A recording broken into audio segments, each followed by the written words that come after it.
120 év. Szép kor.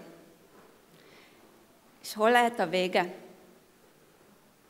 Sok-sok emlék, örömök, sikerek, talán csalódások, barátságok, szakítások, és a kifogyhatatlan diákcsínyek évről évre. Jó érzés tudni, hogy a Zugligeti iskola padjaiból seregnyi, szorgalmas, tehetséges fiatal került ki, akikből később kiváló felnőttek lettek, szakemberek, tudósok, művészek. Ugye ez a 120 év egy intézménynél tényleg sok. És olyan nehéz az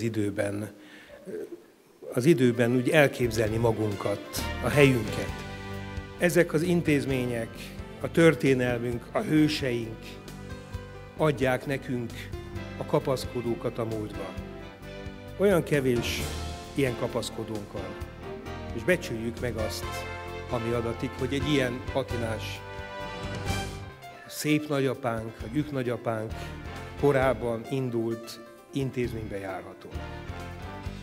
Az iskoláinktól, így a ti iskolátoktól is azt várjuk, azt reméljük, hogy nem csak évszámokat, verseket, képleteket, a Mengyelejev táblázatot és a nagy királyok születési dátumát adja a gyerekeinknek, hanem azt is, ami nélkül szinte lehetetlen élni, a közösséghez tartozás tapasztalatát. Egyébként legtöbbször örömteli tapasztalatát.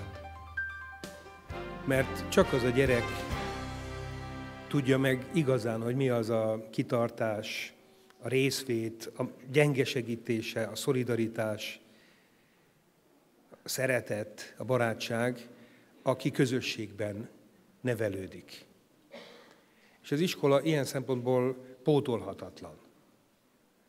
És én azért becsülöm az Zugligeti iskolát, mert erre nagyon nagy energiát fektet. Hogy jöttünk föl a lépcsőn, láttuk a lukas kajakot, a sítalpakat, a sátrat, hogy olyan tereket, nevelési színtereket hoznak létre az iskola körül, az iskolában, ami ezt a közös cselekvés örömteli tapasztalatát, élményét adja meg.